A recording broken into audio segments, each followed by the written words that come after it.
राधे राधे, जय श्री कृष्ण। आइए अब हम वृषभ राशि को समझते हैं कि वृषभ राशि की क्या क्या कैरेक्टरिस्टिक्स होती हैं और वो किस तरीके से कार्य करेंगी। यानी कि जो वृषभ राशि यानी कि जिसका वृष लगन हो, यानी कि फर्स्ट हाउस में कौन सी राशि है, वृषभ राशि हो, या फिर जहां पर चंद्रमा स्थित है वहां पर 2 नंबर की राशि हो तो उसे वृषभ राशि कहेंगे।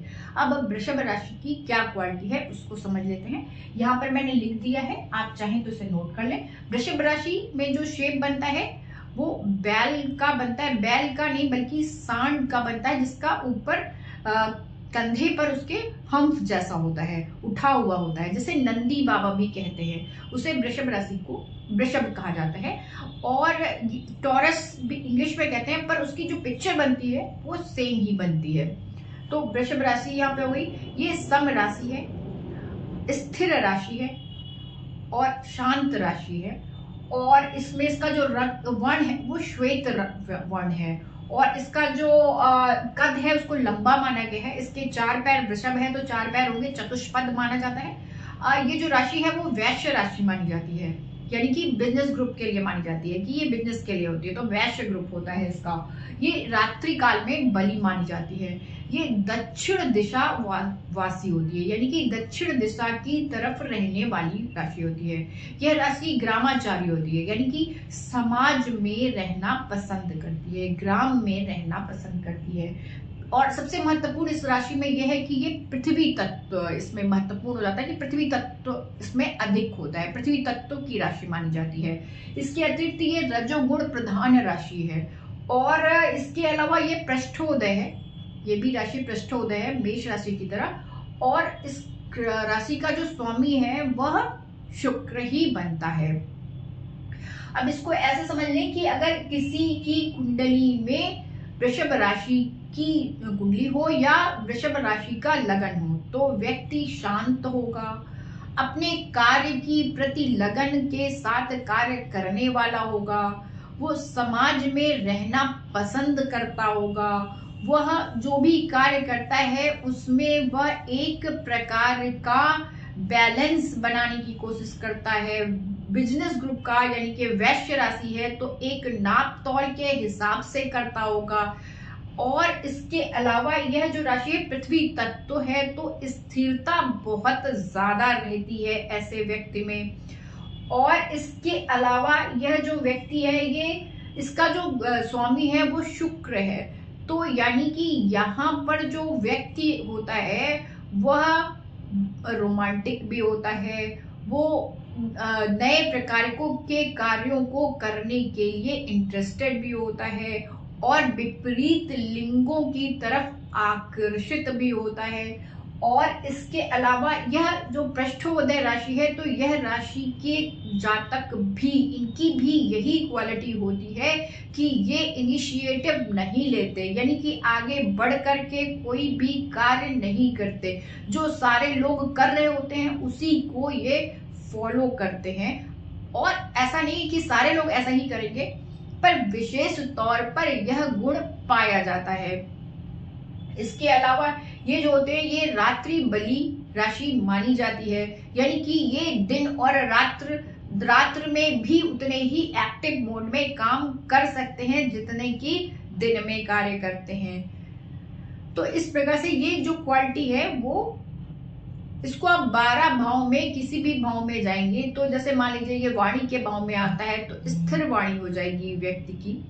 अगर वो 3rd हाउस में आता है तो ऐसी स्थिति में व्यक्ति बहुत कम होगा जब वो बहुत ज्यादा गेम खेलने वाला या बहुत ज्यादा पुरुषार्थ करने वाला होगा। मेहनत करेगा तो पेन कॉपी से मेहनत करेगा, पर वो एक्सरसाइजेस करके पुरुषार्थ नहीं करेगा। इसके अलावा जब ये 4th भाव में होगा तो ऐसे व्यक्ति के बहुत सारे घर होते हैं, पृथ्वी तत्व होती है और 4th हाउस में आ जाते हैं तो ऐसे लोग जमीन जायदाद प्रॉपर्टी वगैरह बनाते हैं। अगर 5th हाउस में आ जाता है, अगर मान लीजिए वृषभ राशि, तो ऐसे जातकों में ज्यादातर पाया गया है कि उनकी बुद्धि स्थिर रहती है, वो बैलेंस रहते हैं, बैलेंस तरीके से ही कार्य करते हैं, साम्य भाव से चलते जाते हैं। इसके अलावा जब ये जो वृषभ राशि है अगर छठे भाव में आता है तो ऐसे में व्यक्ति अपने योद्धा की तरह युद्ध लड़ता है, क्योंकि वृषभ होता है तो वो किसी भी चीज में अगर भिड़ गया तो फिर भिड़ ही जाता है, तो वो वाली कंडीशन क्रिएट हो जाती है। अब वृषभ राशि अगर मान लीजिए किसी के सप्तम भाव में आती है तो बड़ा अच्छा है कि उसका जो पार्टनर होता है वो अच्छा होता है, कमांड काफी सुलझा हुआ होता है, शांत होता है। अगर यही वृषभ राशि अगर अष्टम भाव में आ जाए तो व्यक्ति में ये क्वालिटी आती है कि जो जो व्यक्ति है वो स्थिरता के साथ अपने कार्य को करता रहता है। अगर खराब समय भी आता है तो स्थिरता के साथ उसे निकल जाने देने का प्रयास करता है, तो ये क्वालिटी आ गई। इसके अलावा जब वो नवम भाव में आता है वृषभ राशि, तो ऐसी स्थिति में व्यक्ति किसी एक को अपना गुरु मानता है और उसके लिए अपना जीवन पर्यंत उसके साथ एक घनिष्ठ संबंध के साथ वो अपने कार्य को करता जाता है। अगर यही वृषभ राशि दसम भाव में आती है तो व्यक्ति जो जातक है वो बड़े मनोबल के साथ एक कार्य को करता है और जीवन पर्यंत करता जाता है और उसमें अच्छी सफलता प्राप्त करता है। और यही जब वृषभ राशि एकादश भाव में आता है तो चूंकि इसका जो कारक ग्रह है, जो स्वामी है, वो शुक्र हो जाता है और वैश्य राशि आती है तो लाभ से युक्त होता है, लाभवान कई प्रकार के चीजों में उसको लाभ प्राप्त होता है और उसको सुख की प्राप्ति होती है भिन्न प्रकार से। और जब द्वादश भाव में जाता है यही वृषभ, तो इस प्रकार के जातकों में ज्यादातर पाया गया है कि ये व्यक्ति जब विदेश जाते हैं तो वहां पर भी ये अपना निवास स्थान वहां पर भी बनाते हैं, अब वहां पर भी जमीन वगैरह प्रॉपर्टी वगैरह ले लेते हैं और वहां के स्थायी निवासी बन जाते हैं, ऐसा अमूमन पाया गया है।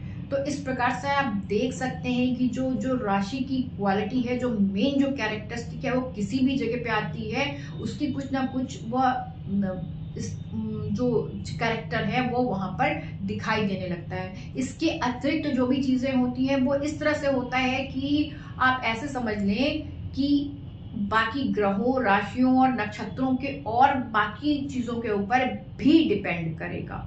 जय श्री कृष्ण, राधे राधे।